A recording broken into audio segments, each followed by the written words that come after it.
여러분들은 어릴 때 들었던 격언이나 명언들을 기억하시나요? 저는 아직까지도 마음속에 새기고 있는 말이 세 가지인데, 첫 번째로 저희 할머니가 해주신 사람에게 3번까지는 기회를 주라는 말씀, 두 번째로 아버지가 해주신 세상에 공짜는 없다는 말씀, 마지막 세 번째가 영화 슈렉을 보면서 느낀 사람들은 누구나 각자의 영원히 행복하게 살았습니다를 가지고 있다 입니다. 이번 1주년 특집 저희 이야기를 들려드리는 첫 번째 영화로는 어릴 때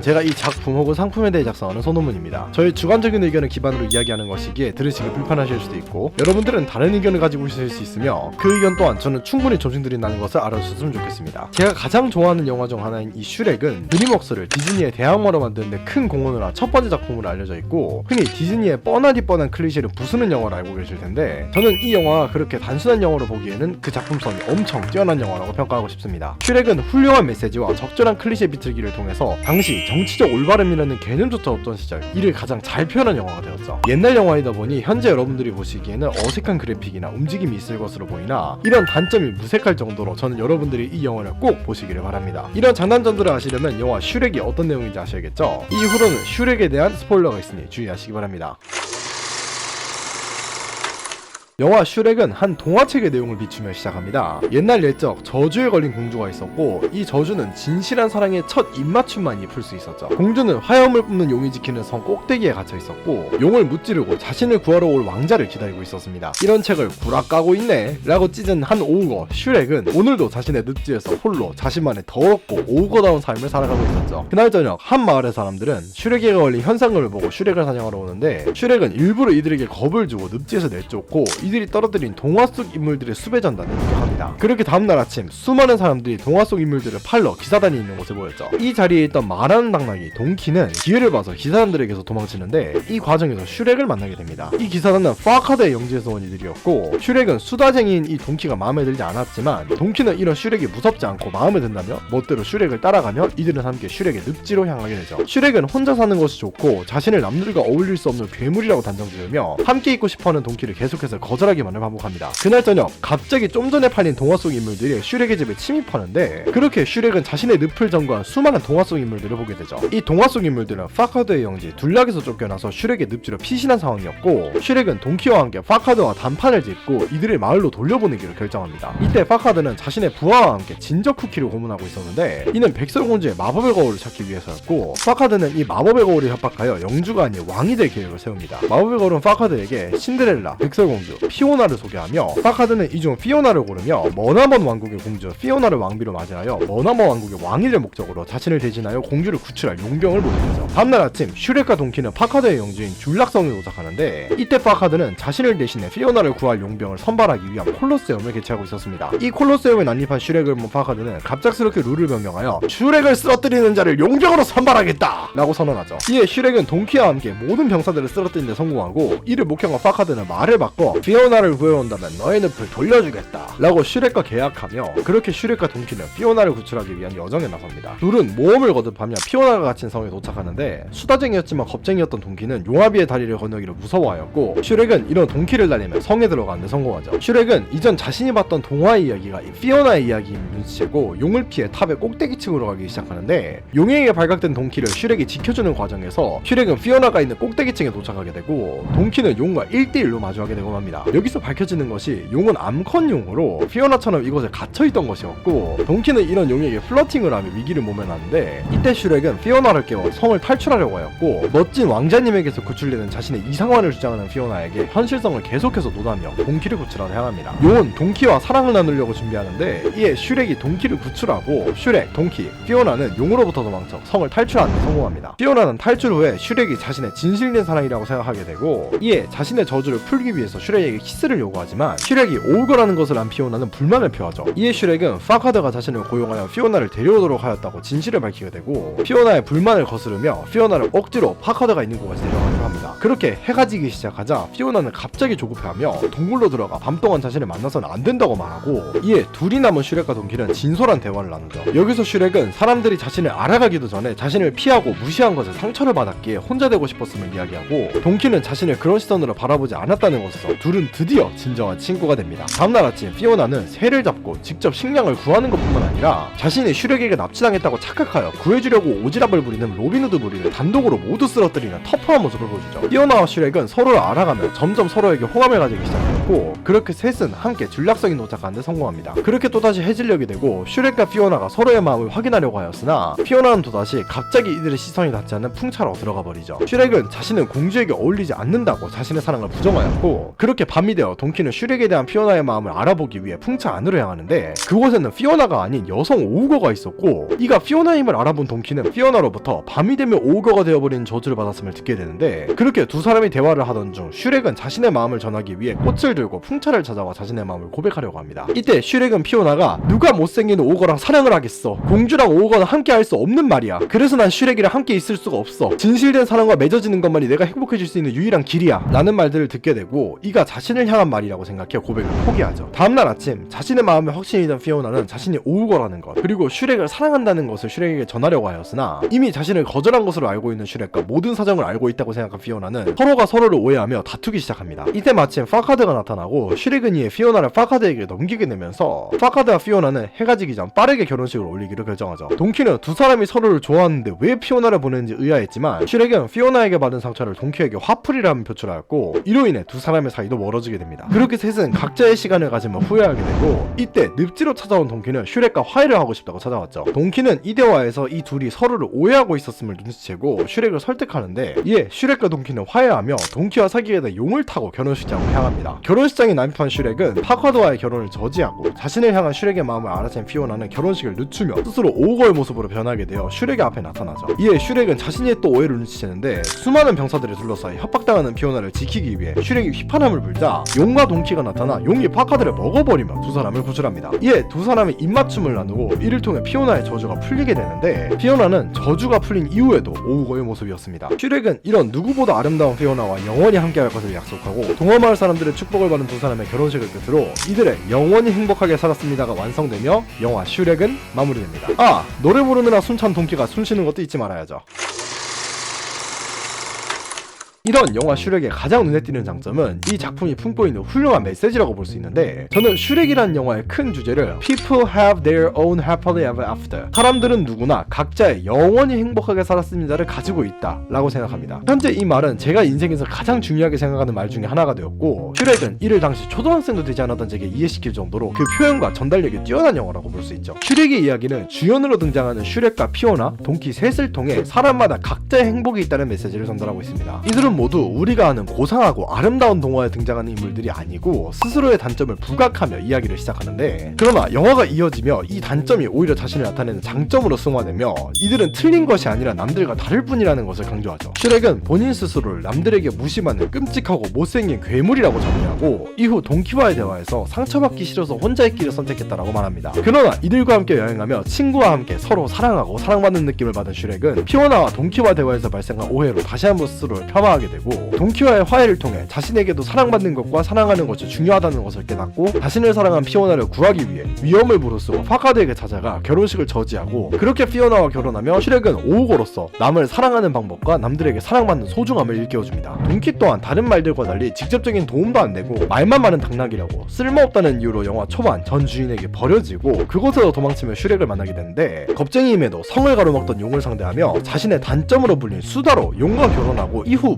모든 사건을 해결하는 용과 결혼한 당나귀가 되어 자신의 단점을 장점으로 만들어 뛰어난 영웅으로 성장하는 것을 통해 자신의 단점을 알고 이를 인정하며 장점으로 바꾸어 나가는 성장을 일깨워주죠. 마지막으로 피오나 또한 스스로 탑을 탈출할 수 있었음에도 왕자가 오기만을 기다리는 남들이 원하는 모습의 수동적인 여성으로 등장하며, 로맨틱한 첫 만남과 첫 키스, 백마를 타고 탈출하는 자신의 이상을 논하기만 하고, 자신을 구하러 온 용병인 슈렉과 함께 지내는 과정에서는 자신이 추한 오우거로 변한다는 사실을 숨기기 급급하였지만, 슈렉과 동키와 함께 여행하며 자신의 자연스러운 모습을 이해하고 좋아해주는 이들에게 애정을 가지고 스스로를 점점 드러내기 시작합니다. 파카드와의 결혼식에서는 이들뿐만 아니라 줄락성이 모든 사람들 앞에서 오우거의 모습을 스스로 드러내며, 가장 자신다운 모습이자 가장 아름다운 모습으로 슈렉과 결혼하며, 진정한 아름다움은 자신다움에서 나온다는 것을 일깨워주죠. 이들은 모두 초반부 스스로의 단점을 가리기 급급하고 이에 좌절하는 모습이 있었지만, 그 단점이 자신이 가진 하나의 개성으로 작용하여 틀린 것이 아닌 다른 해피엔딩을 맞이하는 데 성공합니다. 저는 개인적으로 이들의 이야기가 웬만한 동화의 이야기보다 설득력 있게 느껴졌는데 이들이 소수자이자 굉장히 PC한 인물들이었기 때문입니다. 디즈니에서 망한 대표적인 실사와 인어공주와 백설공주는 PC주의라는 것에서 엄청난 비판을 받았는데 원작 이야기의 개연성을 그대로 사용하면서도 인물들의 캐릭터적인 변화나 현대적인 해석과 같은 좋은 접근으로 이야기를 만들어낸 것이 아닌 그저 소수 인종들을 배려하는 척하기 위해 인종 끼워 맞추기를 한 것에 지나지 않죠. 만약 제대로 된 PC를 하고 싶었다면 이야기의 메인 소재를 인종으로 내세우고 슈렉에서 자신들의 단점을 극복하고 이가 단점이 아닌 것으로 보이게 만들었듯이 인종이나 피부색을 하나의 단점으로 연출하다가 이것이 개성이 된 연출이 필요합니다. 그럼에도 이들은 슈렉과 달리 그저 인종 끼워 맞추기에 그쳤고 이를 위해 서사까지 엉망으로 만들었죠. 저는 이런 이상한 디즈니 PC 영화보다 이 슈렉의 주인공들의 모습에서 사람들의 다양성과 이 다양성이 결코 단점이 될 수 없음과 이들은 이들의 아름다움과 행복한 결말을 가질 수 있다고 생각했습니다. 저 또한 자랑은 아니지만 다른 사람들에 비해 사회성이 부족한 학창 시절을 보내고 현재도 만성질환이나 대학교를 나온 루트, 바라는 꿈과 같은 것들이 남들과 상당히 차이가 있는 사람이라고 스스로를 평가하고 있습니다. 그러나 이런 저는 어릴 때 슈렉을 통해 저는 저만의 영원히 행복하게 살았습니다가 있을 것이라고 생각하고 다른 것이 나쁜 것이 아님을 지금까지도 머릿속에 새기고 살아가고 있죠. 분명히 이야기 후반부에서 슬프다고 부를 만한 구간이 크게 없었음에도 저는 마지막에 둘의 대화와 결혼 장면을 보면 아직도 눈물이 나올 정도로 이들이 서로의 개성을 뽐내는 해피엔딩을 맞이하는 부분을 좋아하고 저도 저의 단점을 개성으로 보이게끔 활용해야겠다고 생각한 계기가 되었습니다. 어릴 때 이 영화를 보면서 도깨비도 저렇게 행복해지는 방법이 있구나, 동키랑 나랑 엄청 닮았다, 나도 동키처럼 특별한 친구가 될 수 있겠다 라는 생각을 많이 하였죠. 저는 이런 이야기의 주인공 3인방이 모두 특별해 보였는데 잘 생각해보면 이들 또한 남들과 조금 다른 것뿐 평범한 이들임을 알 수 있습니다. 여기서 아니 오거랑 공주 말하는 당나귀면 특이한 거지 라고 하실 수 있는데 슈렉의 세계관을 보시면 유니콘, 피노키오, 곰새마리 가족, 아기돼지 삼형제, 말하는 진저 쿠키 등 수많은 동화에 등장하는 인물들이 있는 세계관입니다. 그저 혼자 있기를 좋아하는 오거, 저주받은 공주, 말 많은 당나귀 정도의 개성으로는 이들이 특별하게 주인공을 해야 할 이유를 느끼지 못하죠. 저는 이가 영화에서 이들을 일부러 조금 다른 것일 뿐 평범한 이들로 보이게 만든 것이라고 생각합니다. 슈렉은 분명히 현재 둘라경주 주변에서는 유일한 오거이지만 만약 다른 오거들과 함께 있다면 그저 지나가는 엑스트라여도 이상하지 않고 동키도 유니콘, 페가수스, 노새, 백마와 같이 이야기에 나오는 다른 말들과 함께 둔다면 그저 돈키호테 이야기에 등장하는 로신한테 혹은 브레멘 음악대에 노래하는 당나귀구나 하고 넘어갈 수 있으며 피오나 또한 그 이야기는 너무나도 진부하고 뻔하게 성에 갇힌 공주이고 그 저주 또한 밤에 괴물이 되었고 진실된 사랑을 찾아야 한다이기에 같이 소개된 신데렐라나 백성공주와 나란히 무단나 공주로 보고 넘어갈 수 있었죠. 그렇게 영화 슈렉에서는 이런 조금 특이해 보이는 평범한 인물을 내세워 자신들의 행복을 찾아가는 조금 특이해 보이는 평범한 사람들의 이야기를 영화를 통해 표현한 것으로 보이고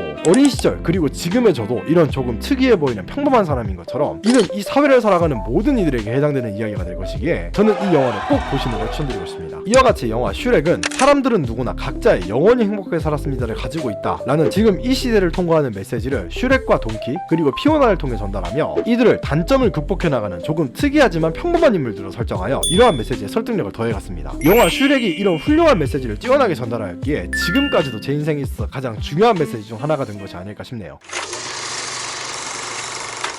이런 영화 슈렉의 두 번째 장점이 적절한 클리셰 비틀기라고 할 수 있습니다. 슈렉은 이야기 전반에 걸쳐서 당시 사람들의 예상대로 되는 경우가 없었는데 놀랍게도 이 영화는 이런 클리셰를 비트는 것으로 디즈니에 대한 비판과 메시지의 강조 두 마리 토끼를 모두 잡는 데 성공하였죠. 영화 슈렉은 2001년에 나온 영화임에도 불구하고 PC 영화들이 넘쳐난 2020년대에 모아도 그 어떤 영화보다 PC한 영화라고 보이는데 슈렉은 이야기의 큰 틀만 동화적인 서사를 보여주고 이 과정에서 발생한 모든 부분은 클리셰를 비틀어서 주인공들을 특별한 인물들이 아닌 조금 특이한 평범한 인물들로 그려내어 메시지를 강조하는데 그 상세는 이러합니다. 이야기의 주인공부터 잘생긴 왕자님이 아니라 못생긴 괴물이라고 스스로를 칭하는 오우거가 더러운 모습을 보여주는 영화를 시작하며 그 파트너도 흔히 말하는 백마탄 왕자님의 서사에 등장하는 백마가 아니라 브레멘 음악대에 등장하는 노래를 좋아하는 수다스러운 당나귀 한 마리입니다. 공주인 피오나 또한 저주를 받았다는 뻔한 전설에 기반이 있지만 직접 음식을 구하거나 혼자서 로빈후드를 쓰러뜨릴 정도로 강하고 트름을 시원하게 하거나 뱀과 같은 동물들도 무서워하지 않는 등 요즘 말하는 주도적인 여성의 모습을 보여주죠. 이런 클리셰를 벗어나는 인물들이 함께하여 슈렉과 돈키가 힘을 합쳐 성에서 피오나를 구해내 피오나와 슈렉이 결혼한다 라는 전형적인 공주와 왕자의 이야기를 만들어내었습니다. 이야기의 진행 과정도 상당히 클리셰에서 벗어나는 것이 슈렉은 자신의 늪지를 되찾기 위해서 파카드의 의뢰를 받고 피오나를 구출하러 가는데 그렇게 용을 죽이고 공주를 구해내는 유능한 왕자가 아닌 그저 의뢰를 받았으니까 공주님을 데리고 가는 건데요 라는 마치 용병이라는 직책의 인물처럼 이야기가 진행됩니다. 일반적인 이야기라면 이들이 공주를 구하러 가거나 구하고 노하고 난 뒤에 모험은 스킵하지만 오히려 슈렉과 동키가 연인인 것 마냥 두 사람의 대화를 중계하며 서로의 성격이 드러나는 모습을 보여주고, 이후 성에 도착하고 나서도 용을 쓰러뜨리고 공주에게 키스를 해서 깨우는 전형적인 전개가 아닌 용을 피해 도망가다가 우연히 꼭대기층에 도착하여 공주를 데리고 도망가는 일반적인 동화에서 벗어나지만 서사적으로는 말이 되는 전개를 보여주었죠. 이 과정에서 슈렉은 늠름한 기사나 멋진 왕자가 아닌 철저한 현실주의자이자 자신이 받는 상처를 피해 방어기제를 사용하는 오거로 보여지고, 동키도 주인의 말을 듣고 힘을 보태주는 조력자이긴 하지만 조용하고 묵묵하게 주인을 보좌하는 백마가 아닌 작고 시끄러운 말의 모습을 보여줍니다. 이 둘이 마지막에 문제를 해결하는 방식도 클리셰를 비튼 것이, 일반적인 동화라면 이들이 파카드와 그 군대를 상대로 무쌍을 찍으며 이야기 중반에 나온 용병 고용 때 마냥 멋진 액션을 보여주고 공주를 구해야 하지만, 오히려 성에 갇힌 공주님 포지션이었던 중간 보스인 용이 동키와 서로 사귀게 되며 갑자기 결혼식장에 난입하여 파카드를 먹어 치움으로써 문제를 해결하게 되죠. 피오나에게 걸린 진정한 사랑과의 첫 입맞춤으로 아름다운 모습으로 돌아온다라는 저주도 마지막에 슈렉과의 키스로 사람으로 돌아오지 않고 오거가 되는 것으로, 아름다운 모습이라는 데에서 인간으로 돌아올 것이라는 클리셰를 비틈과 동시에 이에 의문을 품은 피오나를 향해 진정한 사랑인 슈렉에 당신은 아름다워요, 한마디로 가장 동화스러운 클리셰가 되는 데서 성공했습니다. 이런 전반적인 클리셰 비틀기를 통해서 동화와 같은 메르엔틱한 상상 속의 무언가가 아니라 평범하고 현실적인 인물들이 펼치는 동화 같은 이야기라는 점을 강조하는 것으로, 슈렉은 자신들이 전하고자 하는 메시지인 사람들은 누구나 각자의 영원하게 행복하게 살았습니다를 가지고 있다를 평범한 사람들이 느낄 수 있도록 하였죠. 저는 이가 애초에 슈렉이 디즈니를 비판할 목적의 영화인 것도 한몫했다고 보고 있는데, 대표적으로 키스씬, 수동적인 공주,